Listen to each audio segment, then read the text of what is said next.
একজন অজানা ভারতীয় সন্ন্যাসী, যার কাছে ছিল না কোনো বড় পরিচয়, ছিল না বিপুল অর্থ, এমনকি শিকাগোর বিশ্বধর্ম মহাসভায় প্রবেশের নিশ্চয়তাও ছিল না। অথচ সেই মানুষটি মাত্র কয়েক মিনিটের বক্তৃতায় হাজার হাজার মানুষকে দাঁড়িয়ে করতালি দিতে বাধ্য করেছিলেন। কিন্তু কি বলেছিলেন তিনি? কেন তার প্রথম সম্বোধন আজও ইতিহাসের পাতায় অমর?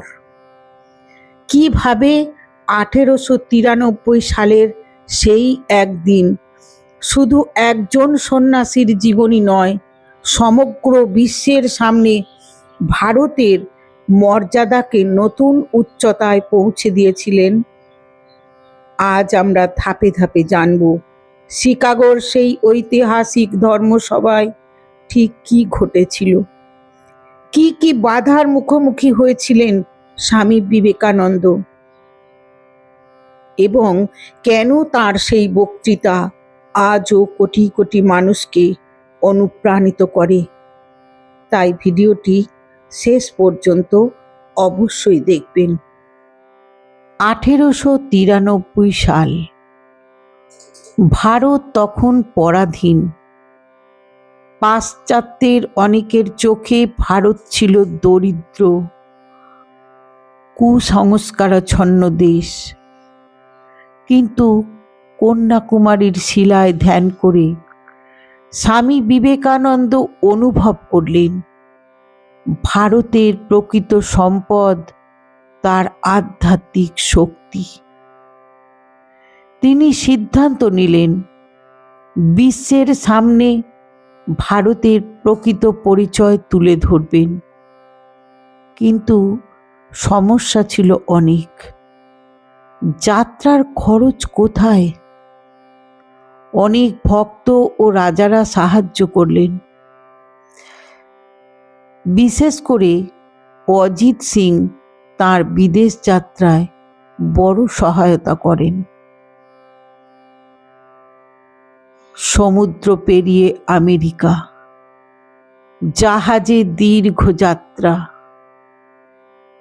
সিলন, সিঙ্গাপুর, জাপান, কানাডা হয়ে পৌঁছলেন আমেরিকায়। কিন্তু সেখানে পৌঁছে বড় বিপদ। শিকাগোর ধর্ম মহাসভায় অংশ নিতে হলে প্রয়োজন ছিল পরিচয়পত্র। স্বামীজির কাছে তা ছিল না। তিনি হতাশ হলেন, ঈশ্বরের উপরে ভরসা রাখলেন। এক অলৌকিক সাহায্য স্বামী বিবেকানন্দের দিকে হাত বাড়িয়ে দিলেন।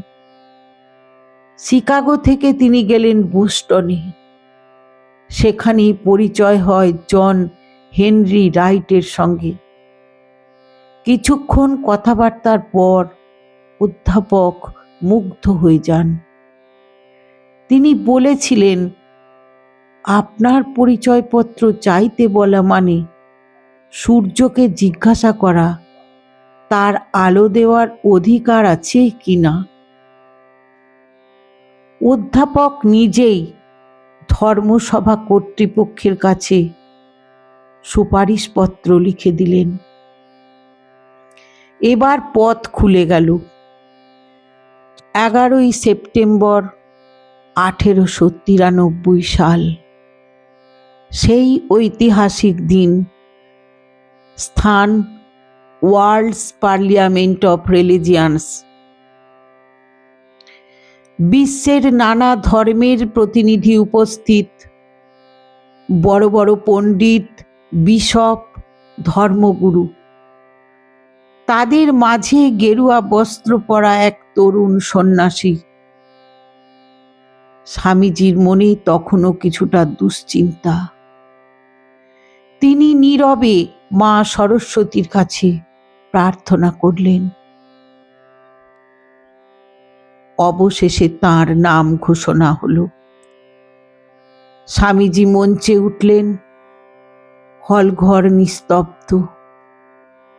তারপর তিনি বললেন, sisters and brothers of America. সঙ্গে সঙ্গে যেন বিস্ফোরণ। হাজার হাজার মানুষ দাঁড়িয়ে পড়ল। করতালিতে হল কেঁপে উঠল। প্রায় 2 মিনিট ধরে হাততালি চলল। কেন? কারণ অন্য সবাই বলছিল, লেডিস অ্যান্ড জেন্টলম্যান। কিন্তু স্বামীজি হৃদয় থেকে সবাইকে ভাই বোন বলে সম্বোধন করেছিলেন। মানুষ অনুভব করেছিল আন্তরিকতা। তাঁর বক্তৃতার মূল বার্তা, স্বামীজি বললেন, সব ধর্মই মানুষকে ঈশ্বরের দিকে নিয়ে যেতে পারে। ঘৃণা নয়, সহনশীলতা। বিভেদ নয়, ঐক্য। তিনি বললেন, আমরা শুধু সহনশীলতায় বিশ্বাস করি না, আমরা সব ধর্মকে সত্য বলে গ্রহণ করি। এই বক্তব্য পাশ্চাত্যের মানুষের কাছে ছিল এক নতুন চিন্তা। পরদিন সংবাদপত্রে একটাই নাম, স্বামী বিবেকানন্দ। তার বক্তৃতা আলোড়ন তুলল। মানুষ তার আরো বক্তব্য শুনতে ভিড় করতে লাগল। অনেক সভায় আসন কম পড়ে যেত। যেখানে বক্তৃতা সেখানেই মানুষের ঢল।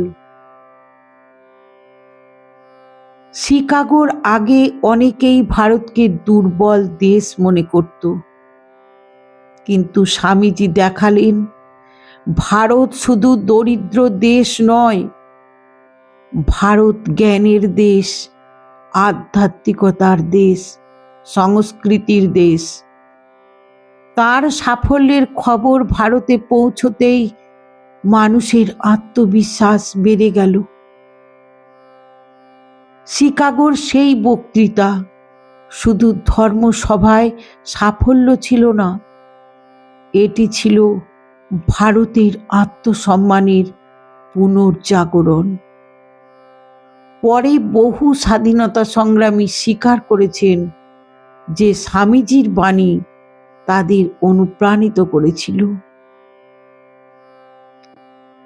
কিন্তু জানেন কি, শিকাগোর সাফল্যের পরেও স্বামীজির মনে একটাই প্রশ্ন ছিল, এই খ্যাতি কি শুধু আমার জন্য? না, তিনি বুঝেছিলেন এই সম্মান ভারতের কোটি কোটি মানুষের। আর সেই কারণেই দেশে ফিরে তিনি শুরু করেন এক নতুন কর্মযজ্ঞ। সেখান থেকেই জন্ম নেয় এক মহান সংগঠন, রামকৃষ্ণ মিশন। শিকাগোর ধর্মসভায় জয় করার পর স্বামী বিবেকানন্দ রামকৃষ্ণ মিশন প্রতিষ্ঠা করলেন। তিনি শিব জ্ঞানে জীব সেবা বলতেন সব সময়, আর তিনি তাই করে দেখাতেন। সেই বিস্ময়কর কাহিনী আমরা অনেক জানি। ভিডিওটি ভালো লাগলে লাইক, শেয়ার আর সাবস্ক্রাইব করতে ভুলবেন না। ঠাকুরের চরণে সকলের জন্য মঙ্গল কামনা করে আজকের মতো আসি। নমস্কার, ভালো থাকবেন।